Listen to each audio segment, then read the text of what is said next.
नमस्कार दोस्तों, मैं Rajendra Kumar news point of view से। आज हम बात करेंगे कि जब कोई आपको डराए, कोई परेशान करे, कोई आपका उत्पीड़न करे, कोई आपका शोषण करे, कोई आपको तंग करे, तो आप क्या करें। कोई आपको ब्लैकमेल करे तो आप क्या करें। कई लोग कानून का सहारा लेते हैं, कई लोग लठ उठा लेते हैं, कई लोग जो तंग कर रहा है उसके सामने समर्पण कर देते हैं, कई लोग आत्महत्या तक कर लेते हैं। नैतिकता के हिसाब से या मेरे हिसाब से तो आप इग्नोर करिए, प्रभु के ऊपर छोड़ दीजिए, सब ठीक करेगा।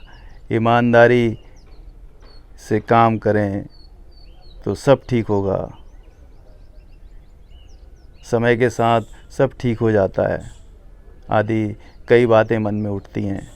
लोग भी ऐसी ही सलाह देते हैं, लेकिन समस्या सुलझती नहीं बल्कि और उलझती जाती है।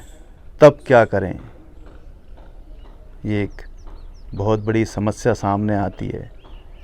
कानून का सहारा एक लंबी प्रक्रिया है, उसमें आदमी टूट जाता है, उसमें आदमी को पैसा भी चाहिए।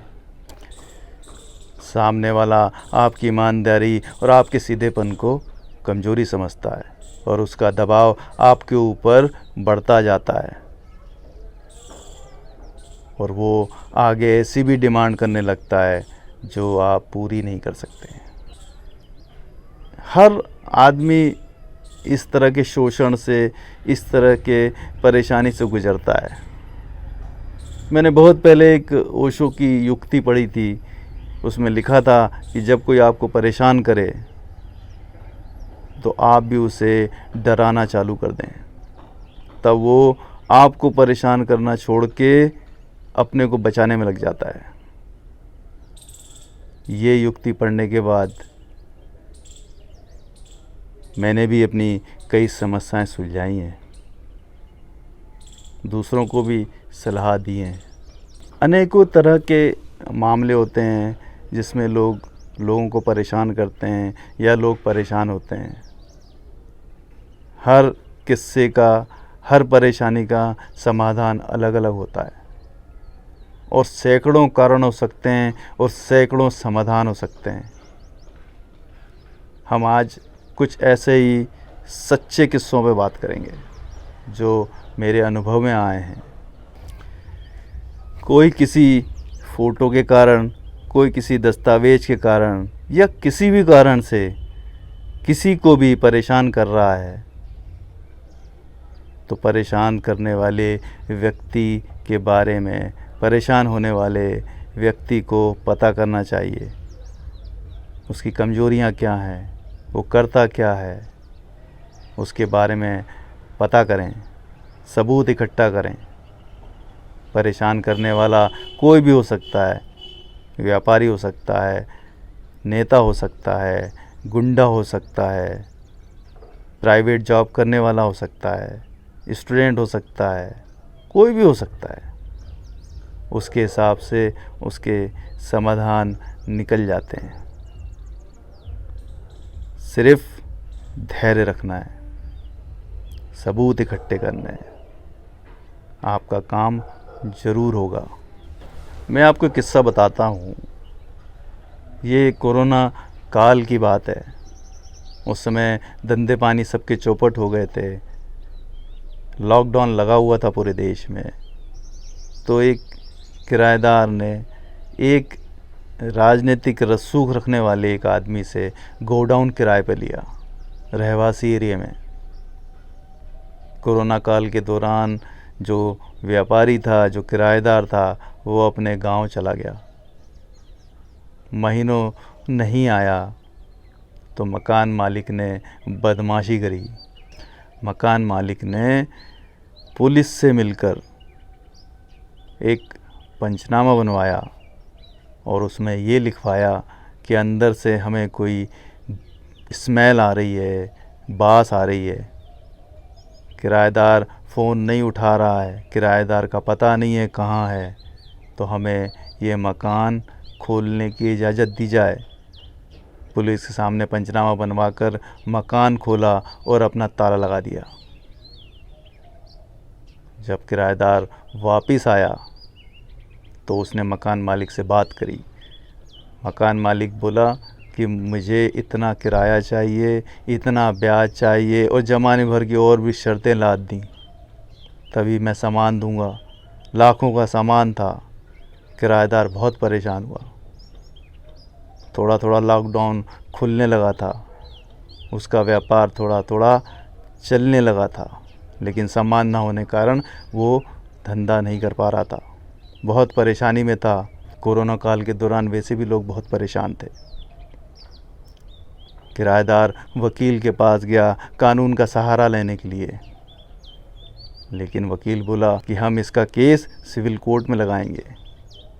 सिविल कोर्ट में लगाने के बाद कब निर्णय होगा इसका कोई भरोसा नहीं है, लेकिन सामान आपका फंसा रहेगा। किराएदार बहुत असमंजस में आ गया, क्या करे। कोरोना के नुकसान के बाद से उभरने में ही उसको बहुत समय लग रहा था। ये विपत्ति और उसके सामने आ गई थी। वो बहुत परेशान था। फिर उसको किसी ने सलाह दी कि ऐसा करो, ओशो की युक्ति कि जब कोई तुम्हें परेशान करे तो आप उसको डराना शुरू कर दो। किराएदार ने उस मकान के बारे में पता किया, उस मकान मालिक के बारे में पता किया, तो खुलासा ये हुआ कि जो मकान किराए पर लिया था उसमें से एक कमरा अवैध बना रखा था। सामने बाउंड्री वॉल बनाकर 2000 स्क्वायर फीट का एरिया सरकारी ज़मीन पर कब्जा कर रखा था। किराएदार ने नगर निगम में शिकायत करी, किराएदार ने सीएम हेल्पलाइन में शिकायत करी। सारे मकान की जानकारी, नक्शा निकलवाया, आरटीआई लगाई। आरटीआई एक्टिविस्ट लोगों ने उसकी सहायता करी और जो तथ्य सामने आए वो चौंकाने वाले थे। नगर निगम ने एक नोटिस भी चस्पा किया उसके मकान पे बाउंड्री वॉल तोड़ने के लिए, लेकिन वो नहीं माना। उसका घमंड बहुत ज़्यादा था। किराएदार ने भी हार नहीं मानी और बाउंड्री वॉल को तोड़वा दिया। नगर निगम का पूरा अतिक्रमण दस्ता आया और उस बाउंड्री वॉल को तोड़ दिया। समाज में जो उसका राजनीतिक रसूख था वो उस दिन टूट भी गया। वो आके चिल्ला चोट करता रहा, लेकिन नगर निगम ने तोड़ दिया। उसके बाद भी उसका घमंड नहीं गया। उसके बाद भी उसने चाबी नहीं दी। किराएदार के अनुसार एक कमरा और भी अवैध था। उस कमरे को तोड़वाने के लिए भी किराएदार लग गया। 15-20 दिन बाद उस कमरे को तोड़ने का आदेश भी चस्पा कर दिया नगर निगम ने उसके घर में। तब उस मकान मालिक के होश ठिकाने आए कि किराएदार ने आज बाउंड्री वॉल तोड़वाई है, एक कमरा तोड़वाने की कोशिश कर रहा है, कल मेरे घर में भी आ सकता है।